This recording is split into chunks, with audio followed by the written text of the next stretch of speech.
Welcome back. This is a review for Fruits Basket Season 2, Episode 15/40.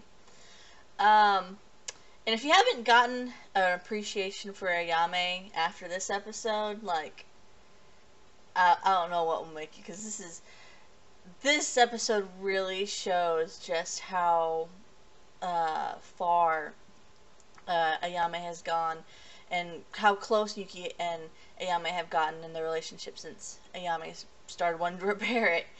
And that not only that they're close, but Yuki, that their relationship has gotten to the point where Yuki can even straight out admit that, hey, Ayame is someone I can depend on. And it's like, oh my gosh, it's so good. But so I'll leave that for a little bit. Let me actually go back and talk about the beginning half of the episode, which is this episode is mainly it's all about the student parent teacher conferences about their future career paths.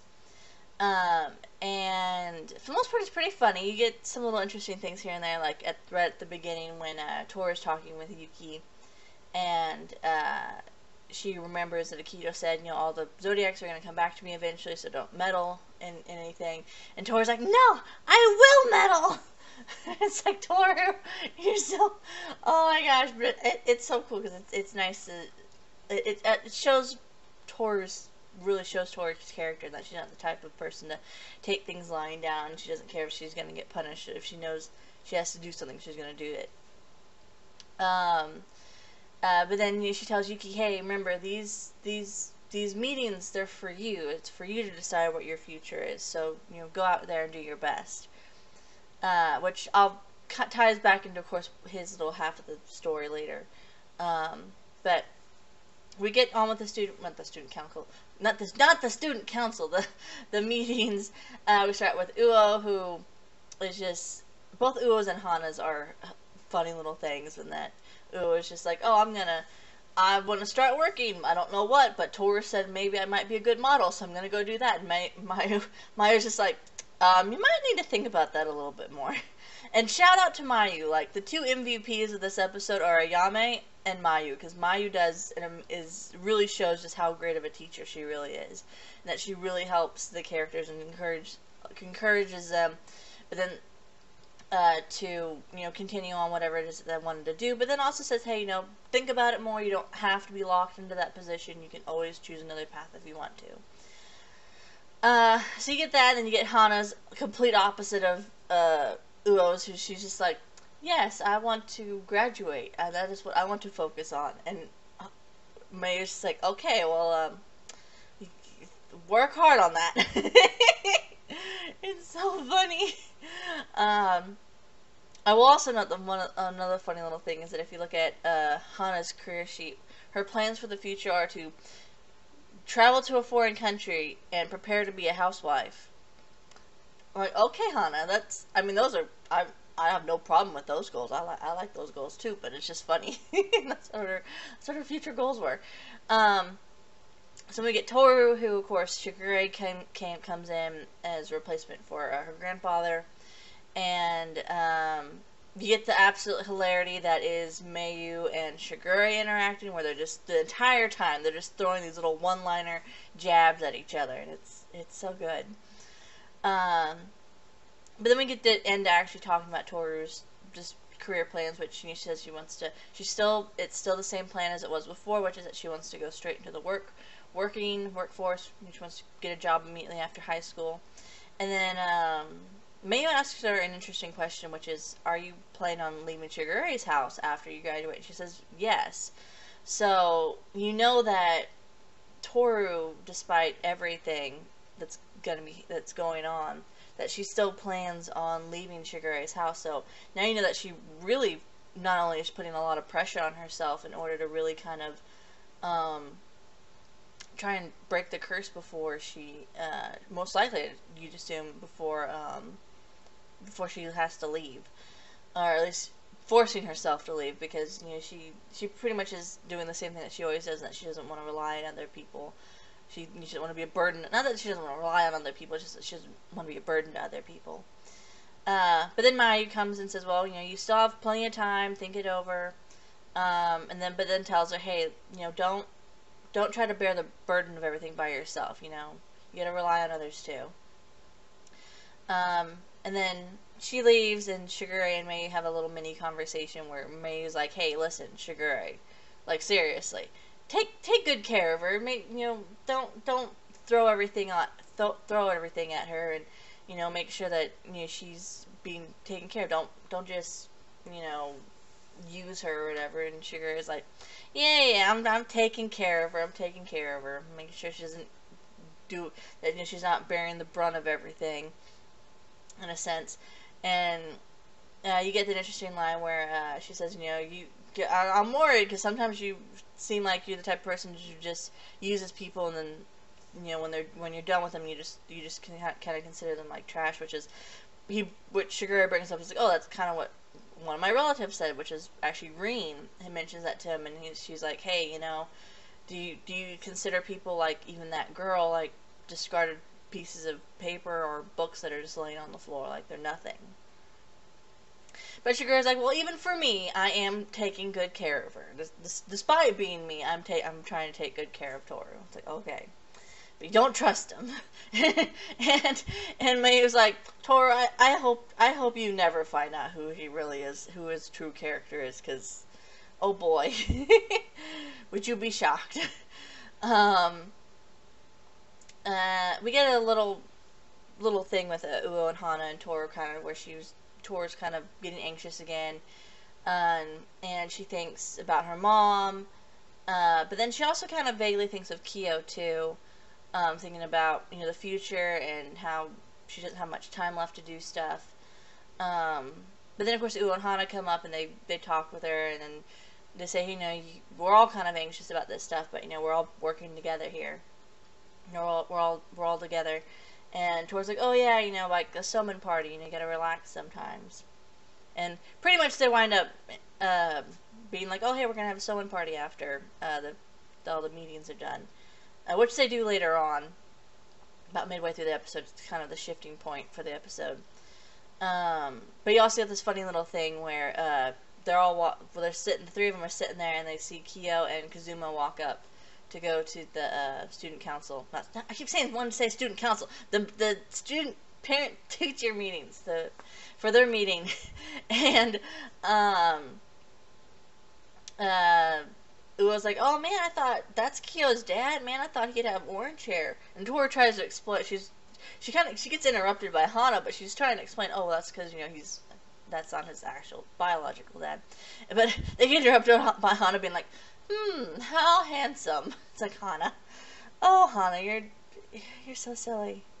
And then, but it's kind of just a little gag joke because they run with it later on when they're at the house. They're all teasing, pretty much all just doing it to tease Kyo. But then you get Kazuma and Kyo's parent-teacher conference, and she's like, oh, okay, May's like, okay, Kyo, what are your plans for the future? And he's like, well, I don't really know. I haven't really decided on anything. And she's like, well, that's fine, that's good. Do you have any general ideas? And he's just like, I don't know. And we know why he doesn't know. We know why that he can't really give us any answers to why he has any future plans, career plans, whatnot, because he's pretty much always known that pretty much as soon as he graduates high school, he's going to be locked up, and he's now accepted that, and he's like, well, I can't do anything about that. And so, of course, him and Kazuma end up talking as they leave, and Kyo's, like, aren't you going to say it? Don't you have any career plans for me, any ideas for the future for me? And Kazuma's like, it's not a parent's or an adult's place to make that decision for their child. It's the child's decision. It's the parents. The parents can worry over them as much as they want to, but it's not the parents' decision over what that child's career path will be. That decide what their future will be. And Kazuma says, when you can take us twice as long as any person does. I don't care. Just whenever you come to the decision, whatever it is that you decide to do with your future, just tell me about it. I want to hear. I was like, oh, he's so supportive. He's such a good dad.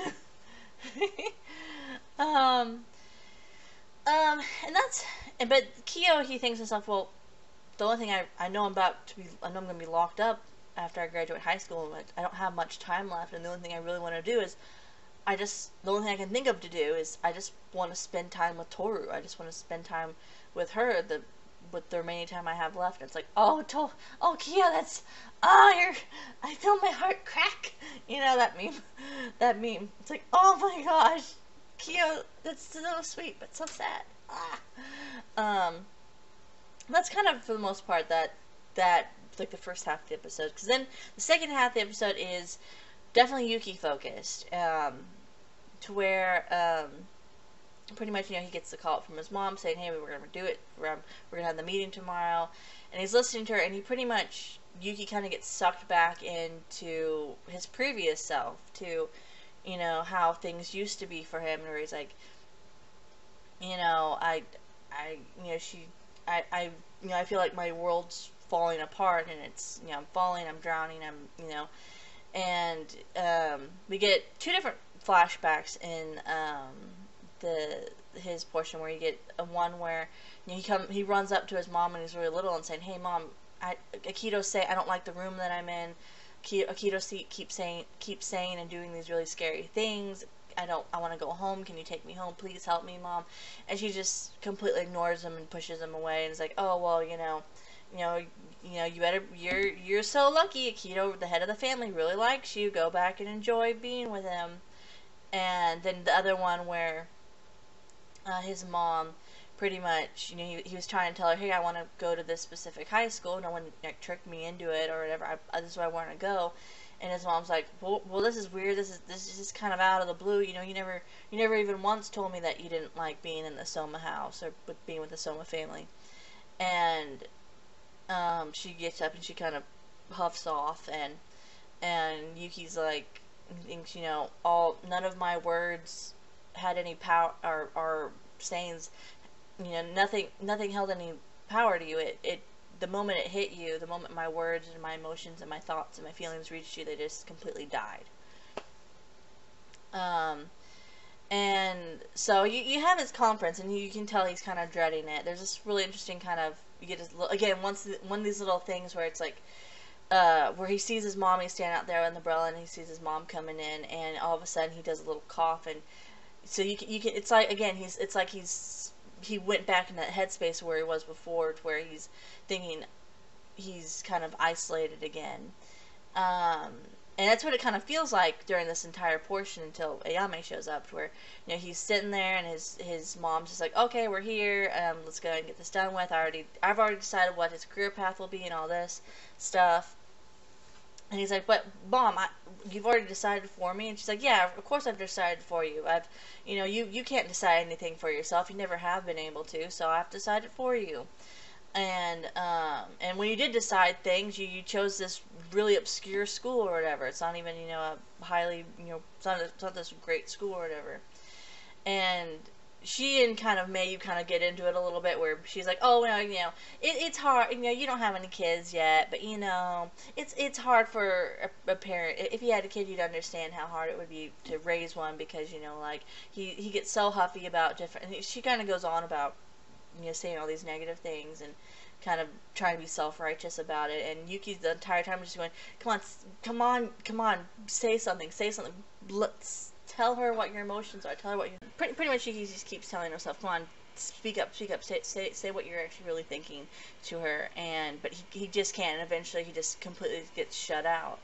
And he's kind of sitting there, and he's like, I remember, he remembers the second conversation, little flashback with his mom, and he's like, hey, he's like, I remember thinking that if that was the case, where if my words and my thoughts were just going to be completely shut down by her, that I might as well not speak up at all. And he's sitting there, and he's just, you can tell he's just kind of back in that headspace where he's just like, he's surrounded by darkness in a lot of ways.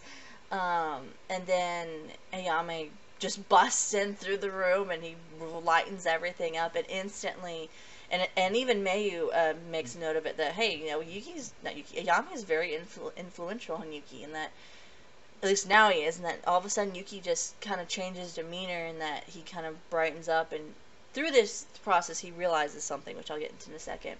But Ayame is just completely off. Ayame is just being Ayame, who he normally is. He's like, I'm here to discuss Yuki's precious future, and his mom just like, hey, why are you here? When did you guys get close? I thought, you used to be, you kind of abandoned him too, didn't you?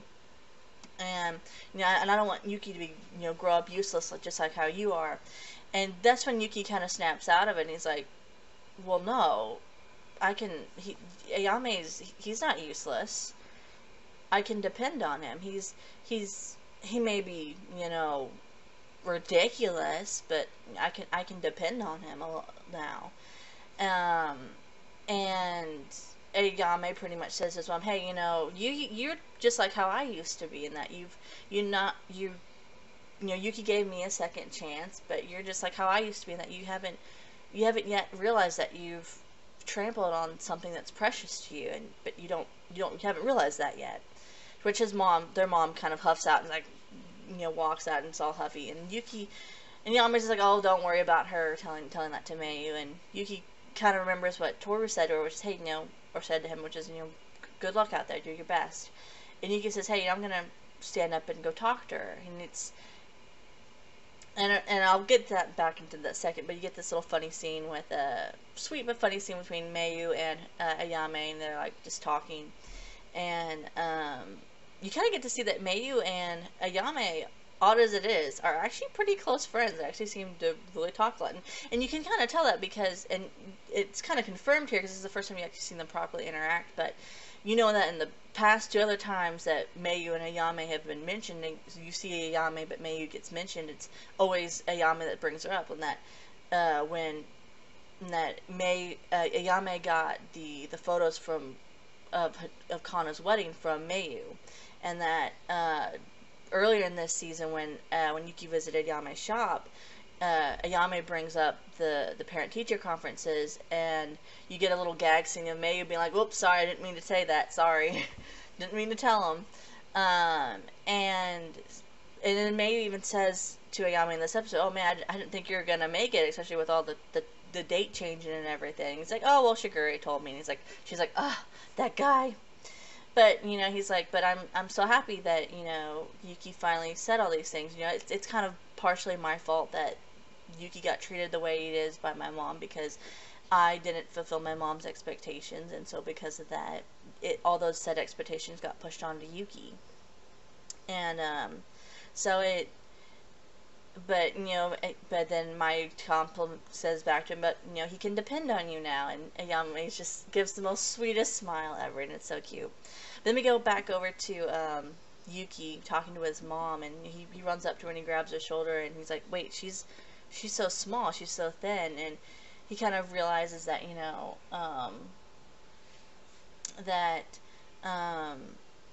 when he was little, she used to be so big, and pretty much she was his entire world, and that if she left him or didn't like something that he said or agreed with or thought, that it felt like his whole world was breaking, that everything was crumbling around him.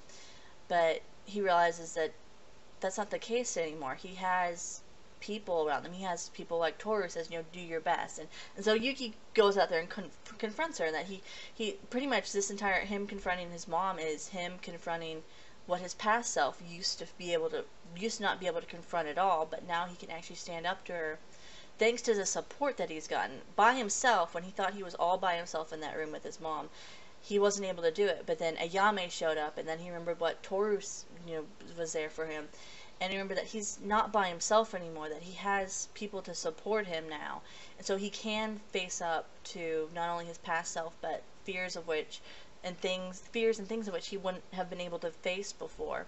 So he goes up and he tells his mom, listen, I'm part of this world, I want to be part of this world, and I want to continue, I want to interact with this world, I want to try to interact with this world, and says, I'm gonna, I'm working, I'm gonna make sure that I continue on and go on and continue my education, but I want to choose where I go to. I don't want to I don't want it to be your decision. I want it to be my decision. So please don't decide things for me, and please don't decide my life for me and end it, because, you know, if you decide my life for me, it's just gonna make me go back into what I used to be, in this really kind of dark, very antisocial person, you know.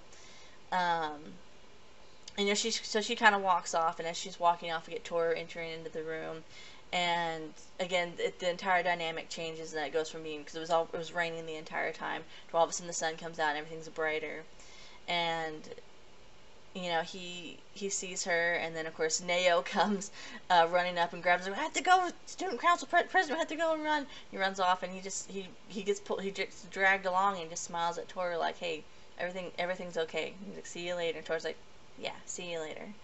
And of course they wind up going off, and I was originally kind of worried they weren't going to include it, but it's an after credit scene where Ayame winds up going to the student council room, and Kimi and Kakeru are all like, "You're the commander! You shall be our commander!" And Yame's like, "I think I shall be the commander." And Yuki and Neo are just standing in the back like, "Why?"